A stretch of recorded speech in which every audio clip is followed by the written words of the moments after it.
Good morning बच्चों। आज हम क्लास 8 की हिंदी व्याकरण से पाठ 1 पढ़ते हैं और उसको समझते हैं।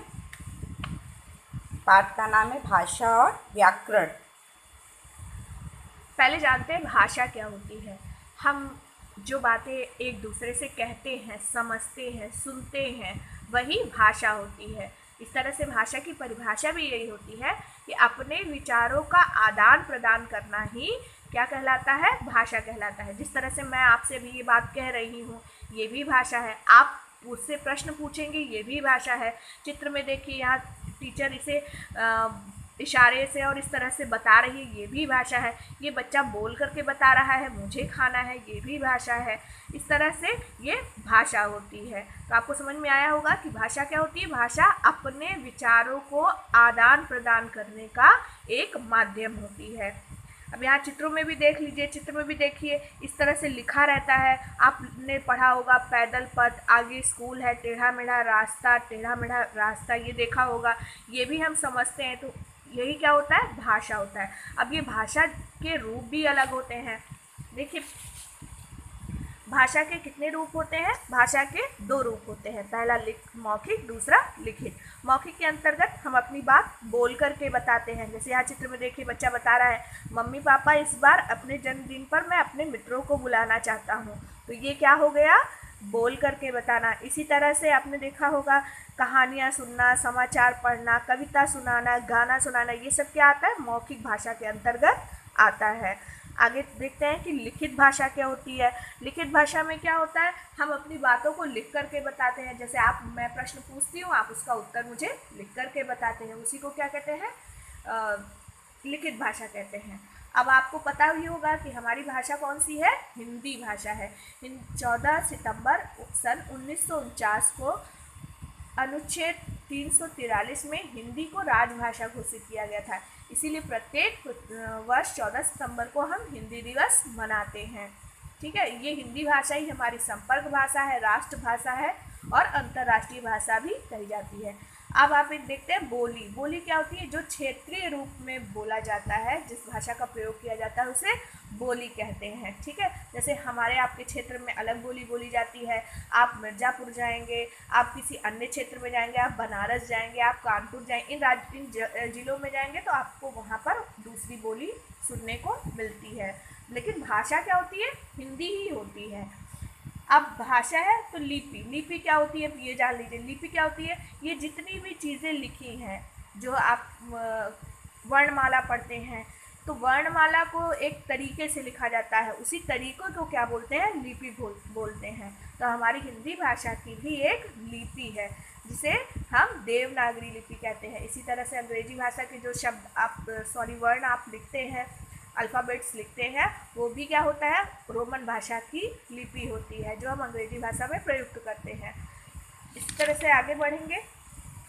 आप देख रहे हैं यहाँ पर कि ये हिंदी, संस्कृत, मराठी, नेपाली, इनकी क्या होती है, देवनागरी लिपि होती है। पंजाबी की गुरुमुखी होती है। अंग्रेजी, फ्रेंच, जर्मन, स्पेनिश, इनकी रोमन होती है। इसी तरह उर्दू, फारसी, अरबी, सिंधी, इनकी क्या होती है, ये सारी ये लिपियाँ होती हैं। आप ये भी ध्यान दीजिएगा कि भारत के संविधान में लगभग 22 भाषाएं स्वीकृत की गई हैं, जो इस प्रकार से हैं: असमिया, उड़िया, कन्नड़, कश्मीरी, कोंकणी, गुजराती, तेलुगु, तमिल, पंजाबी, नेपाली, मणिपुरी, बांग्ला, मलयालम, मराठी, सिंधी, संस्कृत, उर्दू, हिंदी, मैथिली, संथाली, डोगरी और बोडो। अब आज जानते हैं मानक भाषा क्या होती है। मानक भाषा हमारी नई शिक्षा रीति के अंतर्गत भाषा व्याकरण का एक शुद्ध रूप होती है।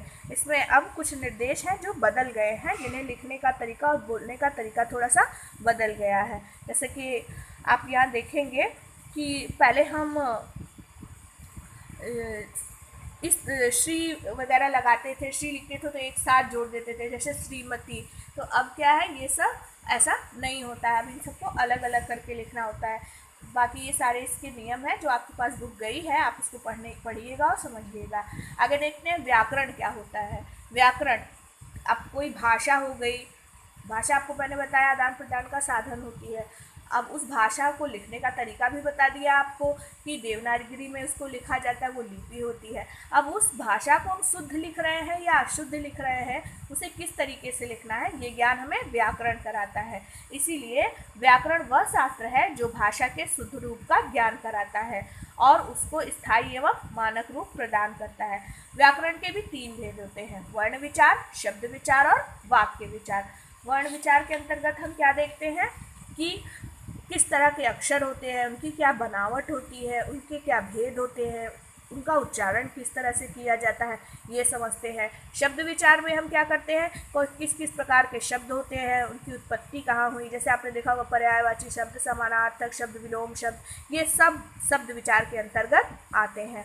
वाक्य विचार में क्या आता है, किस किस तरह के वाक्य होते हैं, उन वाक्यों का किस तरह प्रयोग करना चाहिए, ये सारी बातें हम वाक्य के विचार में समझते हैं।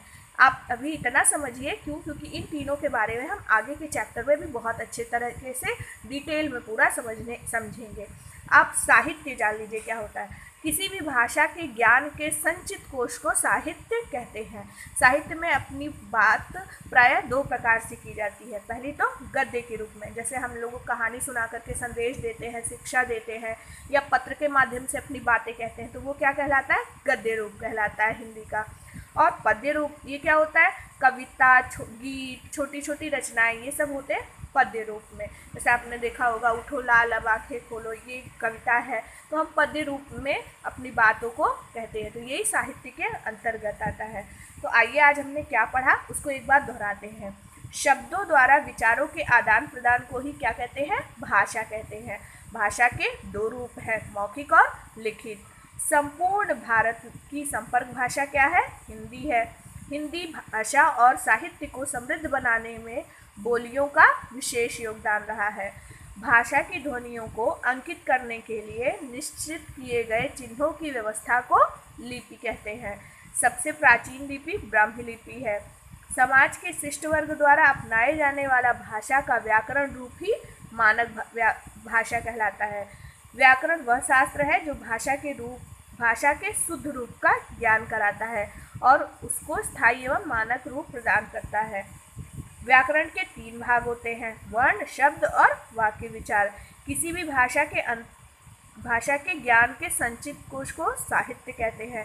साहित्य की 2 विधाएं होती हैं, कौन सी, गद्य और पद्य। इस तरह से आपको उसको पढ़ना है और समझना है और अपनी कॉपी में लिखना है।